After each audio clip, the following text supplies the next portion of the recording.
Alors, vous savez, gérer la trésorerie de votre entreprise, c'est vraiment important. À l'activité pour une entreprise, c'est très capital parce qu'une entreprise qui n'arrive pas à générer le cash, une entreprise qui n'arrive pas à gérer la caisse, cette entreprise risque d'avoir des problèmes.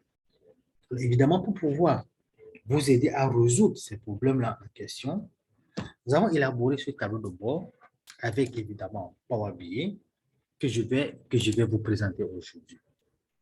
Ici, on a trois onglets. Il y a la partie récap, il y a l'analyse des encaissements et puis l'analyse des décaissements.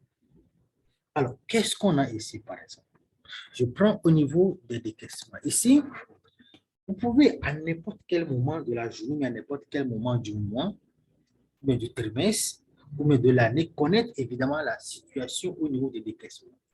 Donc ici, je prends par exemple la caisse numéro 2. Quand je clique sur la caisse numéro 2, je vois tout ce qui s'est passé là.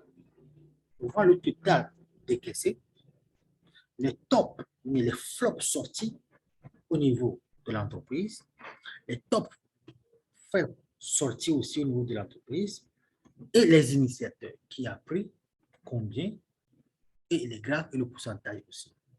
Et j'ai ajouté aussi les opérations qu'on voit aussi. Alors, quand ils ont décaissé l'argent pour faire quoi? Ici, on constate qu'il y a entretien et réparation, carburant, réception, ainsi de suite. N'oublions pas que quand il y a décaissement, on a aussi les noms des tiers que j'ai ajouté ici, que vous pouvez avoir aussi de manière automatique. Et évidemment, à chaque période, on peut voir l'évolution du décaissement.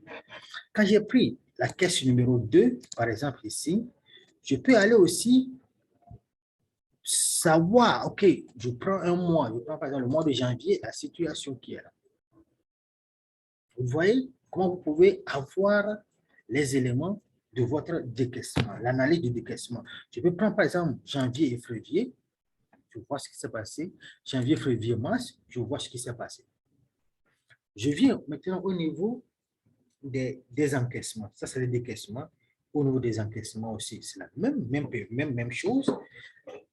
Et ici, on a quoi? Je prends un mois, j'ai la situation du mois, qu'est-ce que j'ai encaissé réellement?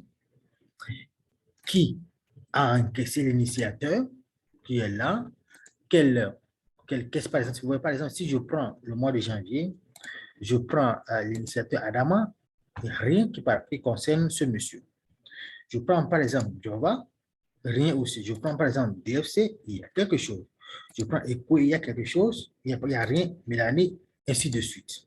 Donc, vous pouvez sélectionner à n'importe quel moment l'initiateur ou bien l'année pour voir quelle est la situation au niveau de l'année, le trimestre aussi. Alors, il est important d'avoir l'encaissement, le décaissement. Mais il faut essayer de faire maintenant un récap entre les deux. C'est pourquoi il y a l'onglet récap qui est là. Donc ici, on peut le dire, les indicateurs, il y a le solde de l'entreprise. À chaque moment, vous pouvez avoir le solde de l'entreprise, le total des encaissements et le total des décaissements. Et puis ici, on voit encore quoi? On voit l'évolution non seulement du décaissement, de l'encaissement et le solde aussi. Et si vous voulez, comme pour les autres, vous pouvez sélectionner par exemple le mois de janvier et je vais connaître la situation au mois de janvier. Je vais connaître la situation au mois de février, c'est-à-dire janvier, février, le year to date. Je peux connaître la situation au niveau du premier trimestre. Je peux avoir toutes ces informations-là. Donc, c'est un tableau de bord vraiment qui va vous aider à faciliter, à gérer vraiment quel que soit le nombre de caisses que vous avez au niveau de votre entreprise. Donc, il est important de pouvoir faire quoi? De pouvoir savoir gérer évidemment à chaque instant votre trésorerie pour que ça puisse vraiment vous aider. Donc, voilà l'objectif de cette vidéo et à bientôt.